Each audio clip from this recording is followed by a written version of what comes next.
Chapter number 5 ring and fields जो है यहाँ पे आ गए थे हम। इससे पहले का पिछले वीडियो में कवर कर चुके हैं। पहली थ्योरम क्या कहती है, कम्यूटेटिव रिंग है, क्या होता है पता है आपको, विद यूनिटी पता है आपको, इंटीग्रल डोमेन है ये भी आपको पता है, पिछली वीडियो में बताया था इंटीग्रल डोमेन किसको कहते हैं। If and only if cancellation laws holds in the ring, हम लेके चल, इफ़ एंड ओनली है, दोनों चीज़ प्रूफ करनी है मतलब। तो पहले हम लेके चलते हैं कि आर एक रिंग है, कम्यूटेटिव रिंग है, विद यूनिटी है और इंटीग्रल डोमेन भी है। प्रूव करेंगे कि उस आर रिंग के अंदर जो है कैंसिलेशन लॉ जो है वो होल्ड करते हैं। ठीक है, आर रिंग है, उसके 3 एलिमेंट उठा लिए हमने A B C, such that ए जो है वो नॉट इक्वल टू 0 है। कम्यूटेटिव रिंग है, ठीक है, विद यूनिटी और एक इंटीग्रल डोमेन भी है, तो इनका यूज़ करेंगे हम क्वेश्चन में। तो हमने क्या लिया, आर रिंग के 3 एलिमेंट उठा लिए A B C, such that ए जो है वो नॉट इक्वल टू 0 है। तो A B equal A into B equal to A C लिख रहे हैं हम। ठीक है, ए बी माइनस ए सी करोगे इक्वल टू 0 आएगा, ए कॉमन लोगे बी माइनस सी। अब आर क्या है, इंटीग्रल डोमेन है। आर इंटीग्रल डोमेन है यानी कि R is without zero divisor. ठीक है, यानी कि अगर इन दोनों का प्रोडक्ट 0 आ रहा है तो या तो ए 0 होगा या पी माइनस सी 0 होगा। डेफिनेशन इंटीग्रल डोमेन की यही तो कहती है ना, एक कम्यूटेटिव रिंग विद यूनिटी और विदाउट जीरो डिवाइज़र। और विदाउट जीरो डिवाइज़र क्या है ये मैं बता चुकी हूँ आपको, विद और विदाउट जीरो डिवाइज़र क्या होता है पिछली वीडियो में। ठीक है, तो अब या तो ये 0 होगा या ये 0 होगा, लेकिन ए तो 0 नहीं है, इसका मतलब बी माइनस सी 0 हुआ। तो बी माइनस सी 0 हुआ यानी कि बी इक्वल टू सी हो गया। तो कैंसिलेशन लो हो तो गया ट्रू भाई, ए बी इक्वल टू ए सी था, ए से ए लेफ्ट कैंसिलेशन लो रहेगा, बी इक्वल टू सी आ गया। वही हमें प्रूफ कर दिया हमने कि हाँ भाई बी इक्वल टू सी है। कैंसिलेशन लो से भी यही आता, वैसे भी ये आ गया जब ये प्रॉपर्टीज़ हैं एक रिंग के अंदर। ठीक है, अब करते हैं कन्वर्स प्रूफ। हम मानेंगे कि कैंसिलेशन लो जो है वो आर में होल्ड करते हैं। ठीक है, अब हमें प्रूफ करना है कि जो आर है वो इंटीग्रल डोमेन है। ठीक है, अब देखो, R is commutative with unity. समझ में आ रही है आपको बात भाई, रिंग तो ये दे रखी है ना आपको, एक रिंग दे रखी है जो कि कम्यूटेटिव रिंग विद यूनिटी है, उसको इंटीग्रल डोमेन प्रूफ करना है अगर कैंसिलेशन लॉ होल्ड करता है। और एक कम्यूटेटिव रिंग विद यूनिटी है, अगर कैंसिलेशन लॉ होल्ड करता है तो वो इंटीग्रल डोमेन है। ये चीज़ तो परमानेंट गिवन है, ये लेके चलोगे ये प्रूफ करोगे, ये लेके चलोगे ये प्रूफ करोगे। ठीक है, ऐसे करना है। तो अब R commutative ring with unity है, हमने मान लिया कैंसिलेशन लॉ होल्ड करते हैं, अब प्रूफ करना है कि वो इंटीग्रल डोमेन भी है। ठीक है, यानी कि we only have to show कि आर जो है वो विदाउट जीरो डिवाइज़र है। क्यों? क्योंकि इंटीग्रल डोमेन की डेफिनेशन में 3 प्रॉपर्टी आती है, तो 2 तो इसने पहले दे रखी है कम्यूटेटिव रिंग और यूनिटी वाली। अब प्रूफ करेंगे कि वो विदाउट जीरो डिवाइज़र है। ठीक है, अब देखो, अगर a इक्वल टू 0 हो गया तो कुछ तो प्रूफ करने की ज़रूरत पड़ेगी नहीं हमें, है ना। अगर a इक्वल टू 0 हो गया तो कुछ प्रूफ करने की ज़रूरत ही नहीं पड़ेगी। और अगर a नॉट इक्वल टू 0 है और a भी इक्वल टू 0 है, तो ये 0 कब होगा, जब a नॉट 0 तो b 0 आएगा, तभी तो इसका आंसर भाई a इंटू बी आपका 0 आ रहा है। ठीक है, और अगर मैं बोलूँ भाई a नॉट 0 है और फिर भी प्रोडक्ट 0 आ रहा है, इसका मतलब b 0 है ना, तो कैंसिलेशन लॉ लग गया। ठीक है, तो कैंसिलेशन लॉ हम लेके चल रहे हैं, फिर b 0 आ गया यानी कि r is without zero divisor. ये कैंसिलेशन लॉ हमने कैसे लगाया यहाँ पे, क्योंकि हम लेके चल रहे हैं कि कैंसिलेशन लॉ एप्लीकेबल है यहाँ पे। ठीक है, second theorem, every field is an integral domain, हर एक फील्ड इंटीग्रल डोमेन होता है। अब फील्ड की डेफिनेशन से हमें पता है कि जो एफ फील्ड है वो एक कम्यूटेटिव रिंग विद यूनिटी है। हमें प्रूफ करना है कि हर एक फील्ड एक इंटीग्रल डोमेन है। तो इंटीग्रल डोमेन प्रूफ करने के लिए 3 कंडीशन प्रूफ करनी होती है। कम्यूटेटिव रिंग और यूनिटी दे ही रखा है, सिर्फ प्रूफ करेंगे कि नो ज़ीरो डिवाइज़र, ये वाली कंडीशन सिर्फ एक प्रूफ करनी है हमें। ठीक है, इस फील्ड एफ में से 2 एलिमेंट उठाते हैं हम, ए और बी। ए और बी का प्रोडक्ट 0 आएगा कब, या तो a 0 है या b 0 है। मान लेते हैं कि a नॉट इक्वल टू 0 है, f फील्ड दे रखा है ना, a नॉट इक्वल टू 0 है और a इन्वर्स एग्जिस्ट करेगा। अब a इन्वर्स क्यों एग्जिस्ट करेगा, क्योंकि f फील्ड दे रखा है, तो फील्ड दे रखी है f, तो उसका इन्वर्स क्यों तो एग्जिस्ट करेगा। तो a b equal to 0, a inverse से कर दिया प्री मल्टीप्लाई, अब a इंटू बी क्या था 0, तो ये आ गया a इन्वर्स इंटू 0, यहाँ से इसको ब्रैकेट में डाल दिया, ए इन्वर्स इंटू इन्वर्स 1 आ गया आइडेंटिटी, तो b इक्वल टू 0 आ गया। अब लेके चलते हैं कि भाई b नॉट इक्वल टू 0 है, देखो ए बी इक्वल टू 0 है, लेके चल रहे हैं कि a नॉट इक्वल टू 0 है, प्रूफ कर दिया कि b इक्वल टू 0 है। फिर अब लेके चलेंगे कि भाई b नॉट इक्वल टू 0 है और a b इक्वल टू 0 है, तो अब a को 0 प्रूफ करेंगे। तो अब क्या कर दिया, b से b इन्वर्स से पोस्ट मल्टीप्लाई, बी इनवर्स भी तो एग्जिस्ट करेगा क्योंकि एफ फील्ड है, ठीक है। तो एक फील्ड में ए बी जीरो है, तो ए जीरो है या बी जीरो है, दिख गया ना भाई, ए बी जीरो आ रहा है, ए नॉन जीरो तो बी जीरो है, अगर बी नॉन जीरो है तो ए जीरो है। इसका मतलब अगर ए बी जीरो है तो या तो ए इक्वल टू जीरो है या बी इक्वल टू जीरो है। तो एक दस a field has no zero divisor. तो इसका मतलब क्या होगा कि हर एक फील्ड एक इंटीग्रल डोमेन है, लेकिन इसका कन्वर्स ट्रू नहीं होता है, ध्यान रखना। तो every field is an integral domain, but every integral domain may not be a field. Integral domain की डेफिनेशन थी कॉम्यूटेटिव रिंग, ध्यान रखना यहाँ रिंग लिख रखा है, फील्ड नहीं लिख रखा। तो हर एक फील्ड एक इंटीग्रल डोमेन है, लेकिन कन्वर्स ट्रू नहीं है। एग्जाम्पल देखो कन्वर्स क्यों ट्रू नहीं है। एक रिंग ले लेते हैं हम इंटीजर्स की, वो इंटीग्रल डोमेन है बट एक फील्ड नहीं है। ऑब्वियस सी बात है भाई, एक रिंग ऑफ इंटीजर्स है, वो एक इंटीग्रल डोमेन तो होगा। जो रिंग ऑफ इंटीजर्स है वो एक कॉम्यूटेटिव रिंग भी होगी विद यूनिटी, ठीक है। Also it will be a without zero divisor ring. तो इंटीग्रल डोमेन तो हो गया, लेकिन जो फील्ड की प्रॉपर्टी है ना, जो ये फील्ड की प्रॉपर्टी है, वो आपकी ये सेटिस्फाई नहीं करेगी, ये रिंग ऑफ इंटीजर्स, ठीक है। समझ में आया क्यों सेटिस्फाई नहीं करेगी? कमेंट में बता दो जरा। अगर आपने रिंग की प्रॉपर्टीज़ देखी होंगी, फील्ड की देखी होंगी, इंटीजर्स की बेसिक प्रॉपर्टी पता ही होगी आपको, आराम से पता लग जाएगा आपको कि भाई एक इंटीजर की रिंग जो है वो फील्ड क्यों नहीं है, ठीक है। नेक्स्ट देखते हैं थ्योरम 3। थ्योरम 3 में है every finite non zero integral domain is a field. यहाँ क्या था? Every field is an integral domain, but every integral domain is not a field. Every finite non zero integral domain is a field. तो इसका converse देख रहे हैं कि every integral domain is not a field, but every finite non-zero integral domain is a field, ठीक है। Proof देखो, हम f मान लेते हैं एक finite non zero integral domain जिसके अंदर n नंबर ऑफ एलिमेंट्स हैं, a1 a2 a3 से लेके an तक, ठीक है। f जो है कॉम्यूटेटिव रिंग है विदाउट जीरो डिवाइजर, क्योंकि क्या कर रखा है, every finite non zero integral domain is a field. तो ये हमने f मानना है। एक finite non zero integral domain को हमने f मानना है। इंटीग्रल डोमेन का मतलब क्या होता है? कॉम्यूटेटिव रिंग है which has unity and is without zero divisor. तो जो ये कॉम्यूटेटिव रिंग जो f है ना, कॉम्यूटेटिव रिंग को यहाँ ये f मान लिया, जो कि एक इंटीग्रल डोमेन है, फाइनाइट नॉन जीरो है। तो जो ये f है, अगर ये इंटीग्रल डोमेन है तो कॉम्यूटेटिव रिंग है विद यूनिटी है, विदाउट जीरो डिवाइजर है बाय डेफिनेशन। तो सिंपल कॉन्सेप्ट बाय डेफिनेशन ही तो आया है। प्रूव क्या करना है कि भाई जो ये f है ना, ये एक फील्ड है, ये हमें प्रूव करना है, right. That is f is a ring with unity and every non zero element of f has a multiplicative inverse. अब f एक रिंग तो है ही, है ना।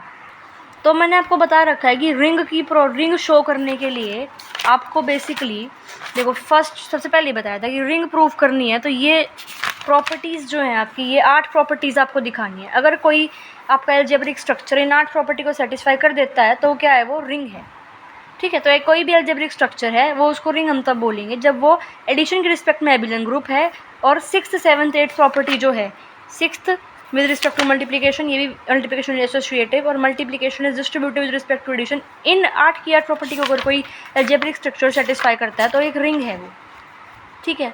तो भाई आपको रिंग तो दे ही रखी है, आपको फील्ड प्रूव करनी है, और फील्ड प्रूव करने के लिए आपको बेसिकली ये वाली प्रॉपर्टीज़ दिखानी थी, ये 11 प्रॉपर्टी। इनमें से 8 प्रॉपर्टी तो वो वाली ही है।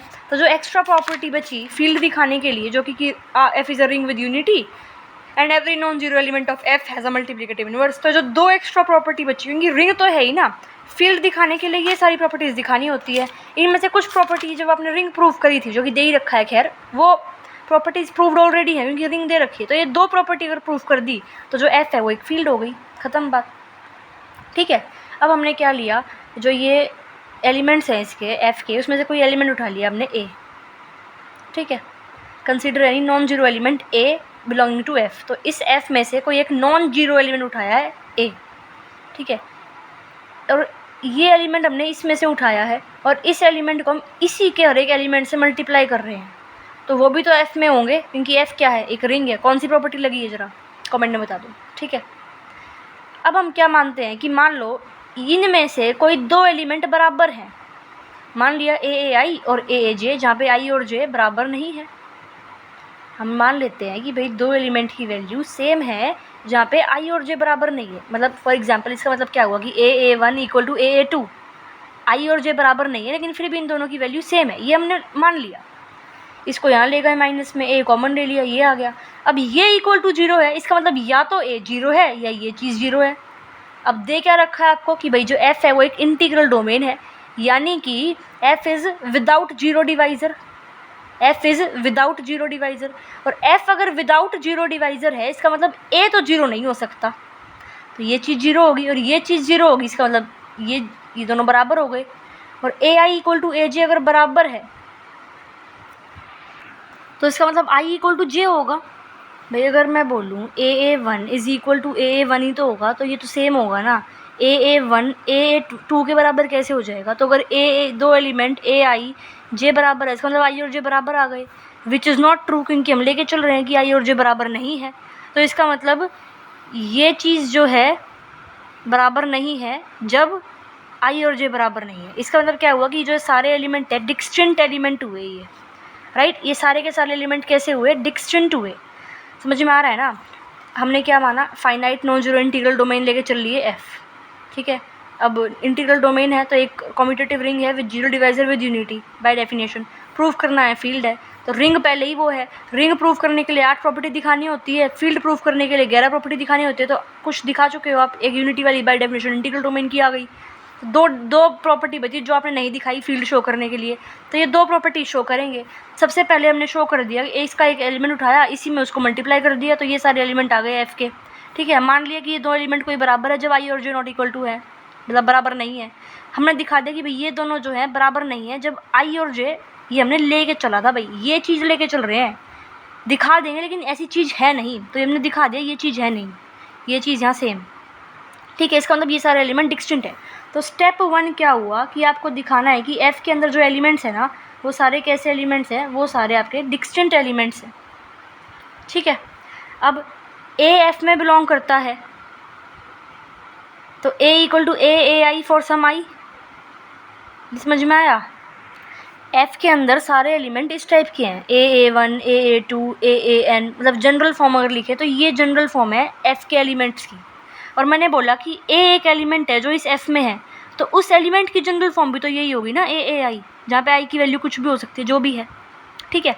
अब एफ़ एक कम्यूटेटिव रिंग है तो ये चीज़ लिख सकते हैं। तो पहले हमने शो कर दिया कि इस एफ़ के अंदर डिस्टिंक्ट एलिमेंट है, फिर हमने शो कर दिया कि भाई मतलब फिर हमने बेसिकली कम्यूटेटिव वाली प्रॉपर्टी दिखा के ये चीज़ दिखा दी। अब हम शो करेंगे कि जो ये ए आई है it is the multiplicative identity that is unity of F. अब देखो ये अगर ध्यान से देखो तो इसका मतलब क्या है कि भाई अपने ए के अंदर कोई एलिमेंट मल्टीप्लाई करा और आंसर वापस ए आ गया, इसका मतलब ए आई क्या हुआ? मल्टीप्लिकेटिव आइडेंटिटी हुई ना, वो हम प्रूफ करेंगे। अब मान लिया हमने बी कोई एलिमेंट इस एफ का, ठीक है, बी कोई मान लिया इसका एलिमेंट, ए इंटू ए आई करा इक्वल टू ए बी आएगा, सिंपल सी बात है। ए इंटू बी कर रहे हो, ए किसके बराबर है? इसके, तो ये चीज़ यहाँ लिख दी, बी आ गया, इसको उधर माइनस में ले गए, ए कॉमन ले लिया। अब ये चीज़ इक्वल टू 0 हो गया तो ए 0 होगा या ये 0 होगा।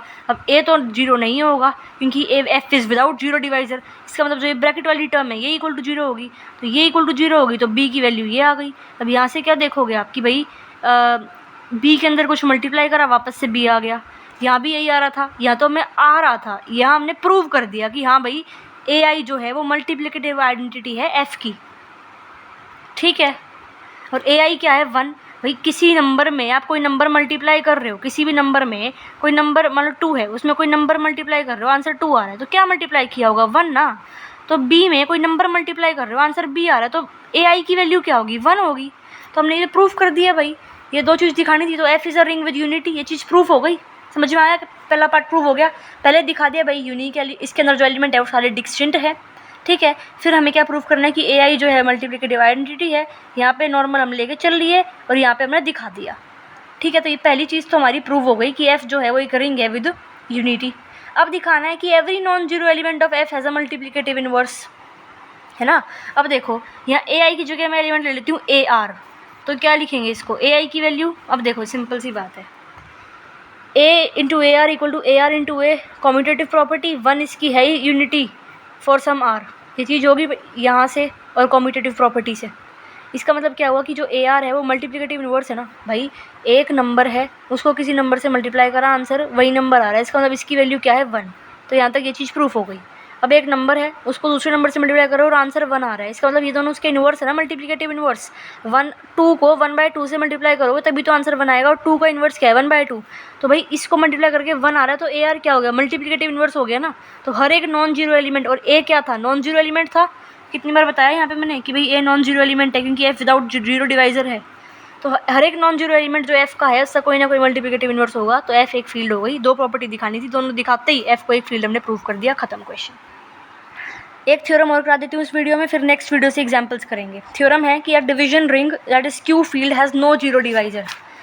अब डिवीजन रिंग क्या होती है, स्क्यू फील्ड क्या होती है, पिछली वीडियो में बताया था, ठीक है। रिंग्स विदाउट और विद जीरो डिवाइजर क्या होता है वो भी पिछली वीडियो में बताया था। तो अब देखते हैं क्वेश्चन। डिवीजन रिंग है, दे रखी है भाई, एफ मान लिया एक डिवीजन रिंग है। अब डिवीजन रिंग है, इसका मतलब डेफिनेशन से क्या है कि भाई एफ एक रिंग है विद यूनिट एलिमेंट, एफ एक रिंग है विद यूनिट एलिमेंट, रिंग के अंदर वो यूनिट एलिमेंट है और उसके जो नॉन जीरो एलिमेंट है उनके मल्टीप्लिकेटिव इन्वर्स एग्जिस्ट करते हैं। यही तो डेफिनेशन होती है ना कि भाई non zero element forms a group under multiplication, उसी को तो आप डिवीजन रिंग बोलोगे, ठीक है। तो एक डिवीजन रिंग दे रखी है, इसका मतलब एफ एक रिंग है विद यूनिट एलिमेंट और उसके जो नॉन जीरो एलिमेंट है वो मल्टीप्लिकेटिव इन्वर्स उनके होते हैं, एग्जिस्ट करते हैं। एक आपके पास रिंग है, उसके सारे नॉन जीरो एलिमेंट उठाए, उनका एक सेट बनाया, और वो अगर सेट ग्रुप है अंडर मल्टीप्लिकेशन, इसका मतलब उसके मल्टीप्लिकेटिव इन्वर्स एग्जिस्ट करेंगे ना, नॉन जीरो डिवाइजर दिखाना है। तो ये लेके चल रहा है सिर्फ ये एक प्रॉपर्टी, डिवीजन रिंग की एक प्रॉपर्टी है ये, कि एफ एक रिंग है, अगर एफ डिवीजन रिंग है इसका मतलब एफ एक रिंग है विद यूनिट एलिमेंट और उसके जो नॉन जीरो एलिमेंट है उनका मल्टीप्लिकेटिव इन्वर्स एग्जिस्ट करता है, ठीक है। अब अगर आपने इस एफ के दो एलिमेंट ले लिए ए और बी, और ए बी का ए इंटू बी दिखा दिया जीरो, ये नॉन जीरो डिवाइजर दिखाना है ना, हैज़ नो जीरो डिवाइजर, तो यही चीज़ दिखानी होती है, ये प्रोडक्ट जीरो, फिर ये दिखाते हैं प्रोडक्ट जीरो है, तो फिर ये दिखाते हैं ये चीज़ कि भाई नॉन जीरो एलिमेंट ए और बी सच दैट दिस, तो उसको रिंग विद जीरो डिवाइजर बोलते हैं, ठीक है। अब ए और बी इक्वल टू जीरो, अब इसमें केस बन सकते हैं आपके दो, या तो देखो ए नॉट इक्वल टू जीरो है तो सिंपल सी बात है बी जीरो होगा तभी तो प्रोडक्ट जीरो आया, अगर B not equal to zero है तो सिंपल सी बात है ए जीरो होगा तभी तो प्रोडक्ट इक्वल टू जीरो आया, वही चीज़ दिखानी है। अब हमने ले लिया कि ए नॉट जीरो है, मल्टीप्लिकेटिव इन्वर्स एग्जिस्ट करेगा तो ए इन्वर्स एग्जिस्ट करेगा, ठीक है। प्री मल्टीप्लाई कर देते हैं इस इक्वेशन को ए इन्वर्स से, आ गया ये, जैसे इस क्वेश्चन में किया था इसमें सेम टाइप ही है, ठीक है।